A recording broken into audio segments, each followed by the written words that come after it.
Hello and welcome to Movies, Films, and Flicks. I am Mark Hoffmeyer, and joining me is a man that is currently dancing around his recording studio wearing sandals, socks, and a robe. It's David Cross.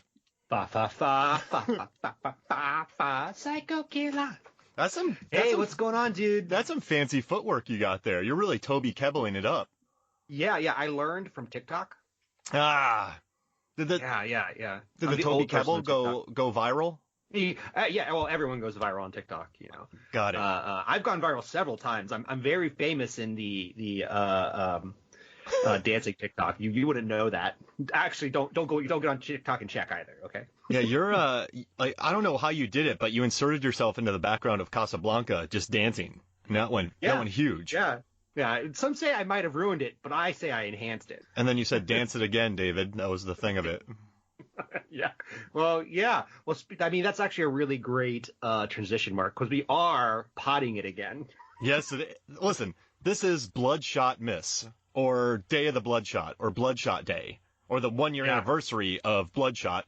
And we're back to celebrate it again. We recorded an episode for it last year. We love this movie, and we figured, hey, it needs more support because it's a good movie. So here we are on the 1 year anniversary of Bloodshot, back to talk about why we love it. Yeah. So I'm going to call it Bloodshot Miss. Bloodshot Miss. It's okay if anyone else wants to call it something like Bloodiversary, Bloodshot-iversary. I'm fine with those things. But I want to make this a tradition, an annual tradition of just revisiting one of our favorite movies from 2020, The Hell Year.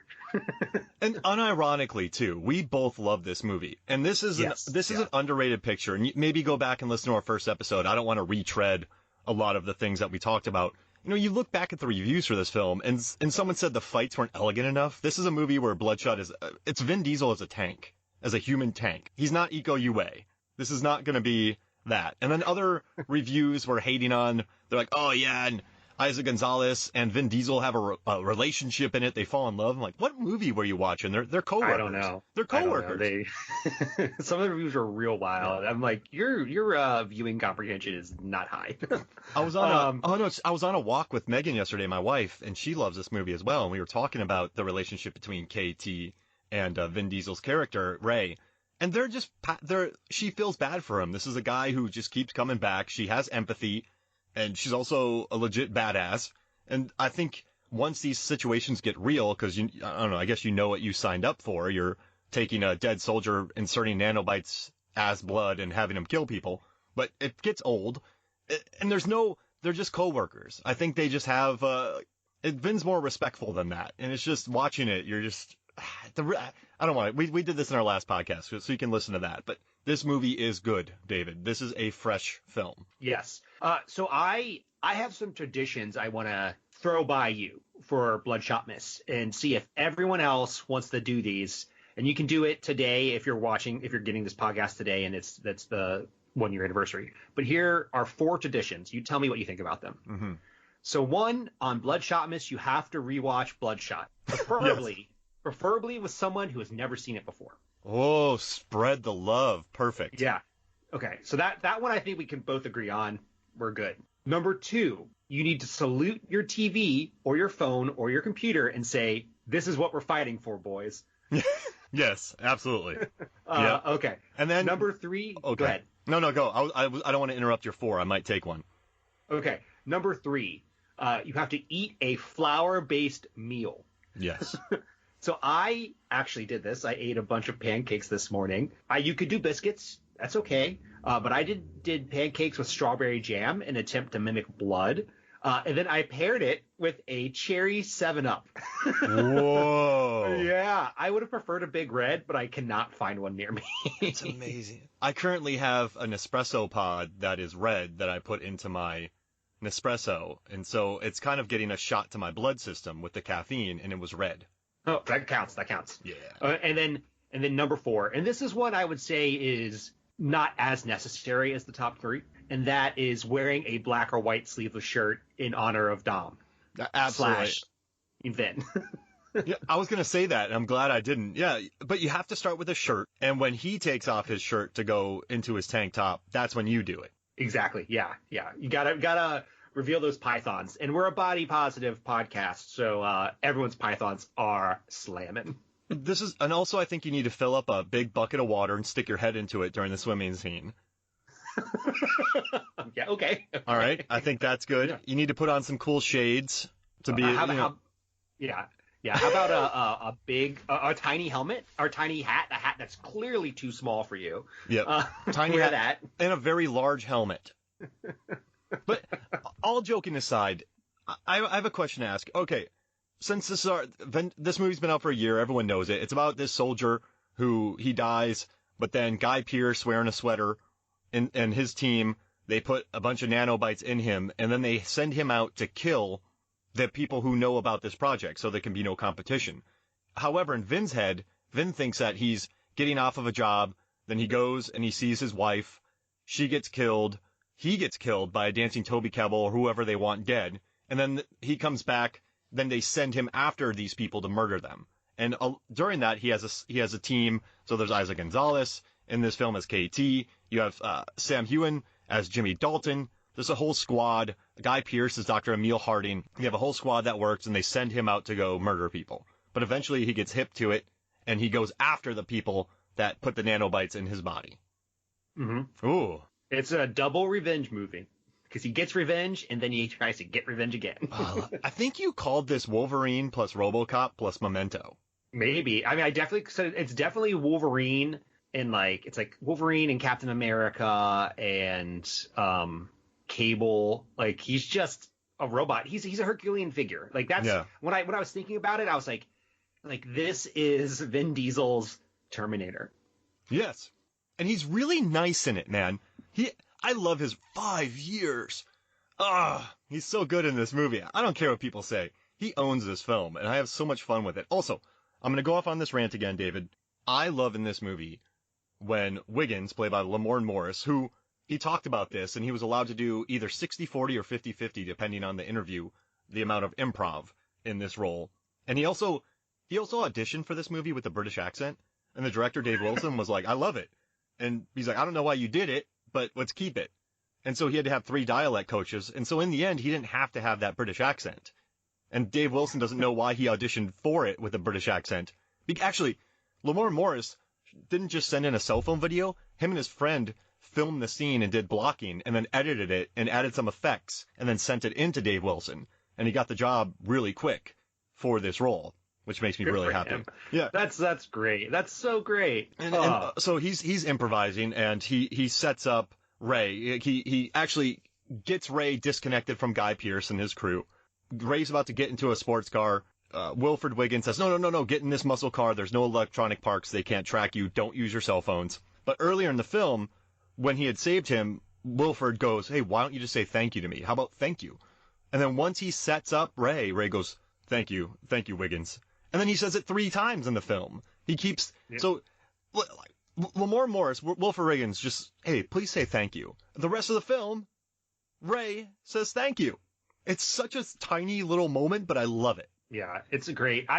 You mentioned that to me in our discussions prepping for this, and it led me to think that this is a softer role for Vin Diesel than you would expect. And I know that's a wild to say, but Ray Garrison is more cuddly than Dom and Calder and his character from Pitch Black. Oh, yeah. He's the softest one of the 3, but he's still a badass. He's a nice guy, and he has these genuine emotional moments. Just, I don't know. I like his interactions between him and KT. She's obviously acting, but I think they're really good together.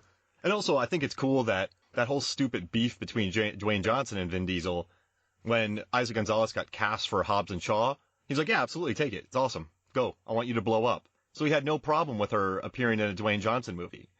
Ugh. Yeah. And also, I just want to say this before I forget. Lamorne Morris, when they were at the premiere, Vin walked up. Vin was supposed to go talk to everybody. Vin stopped, gave Lamorne's mom a gigantic hug, and just hugged her, just to be a nice guy. Because he's like, oh yeah, I love your son. You're great. And then he went up and announced the movie.